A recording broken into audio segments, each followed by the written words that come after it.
रोहितদের coach হিসাবে সবচেয়ে খারাপ সময় কোনটা?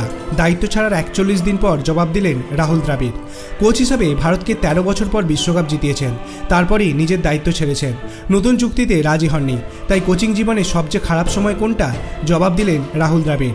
তামিলনাড়ু প্রিমিয়ার লিগের ফাইনালের পরে একটি অনুষ্ঠানে গিয়েছিলেন দ্রাবিড়। সেখানে তার সঙ্গে কথা বলেন ভারতের এক প্রাক্তন ক্রিকেটার সদাগোপন রমেশ। তিনি দ্রাবিড়কে প্রশ্ন করেন যে ভারতীয় দলের কোচ থাকাকালীন সবচেয়ে খারাপ সময় কোনটা ছিল। জবাবে দ্রাবিড় বলেন, দক্ষিণ আফ্রিকার বিরুদ্ধে টেস্ট সিরিজ সবচেয়ে খারাপ সময় ছিল। আমার কোচিং জীবনের শুরুর দিকে ছিল সেটা। প্রথম টেস্ট জিতেছিলাম আমরা দক্ষিণ আফ্রিকায়, তার আগে কোনোদিন কোনো টেস্ট জিততে পারিনি। সেই সুযোগ ছিল, কিন্তু পরের দুই টেস্টে দক্ষিণ আফ্রিকা ফেরে শেষ পর্যন্ত আমাদের হারতে হয়। হারলেও সেই সিরিজ থেকে অনেক শিক্ষা নিয়েছি বলে জানিয়েছেন দ্রাবিড়। সেই শিক্ষা পরবর্তীকালে তাকে সাহায্য করেছিল। ভারতের প্রাক্তন কোচ বলেন, ওই সিরিজ থেকে অনেক কিছু শিখেছি। সবসময় জেতা যায় না, প্রতিপক্ষও জিততে আসে। খেলায় হার জিত থাকে, তবে নিজেদের তৈরি রাখতে হয়। জেতার জন্য খেলতে হয়, সেটাই আসল। পরবর্তী সময়ে এই ভাবনা আমাকে অনেক সাহায্য করেছে। ভারতের কোচ হিসাবে আরও একটি প্রতিযোগিতা জিততে পারতেন দ্রাবিড়। গত বছর দেশের মাটিতে একদিনের বিশ্বকাপ ফাইনালে উঠেছিল ভারত। টানা 10টি ম্যাচ জিতেছিলেন রোহিত শর্মারা।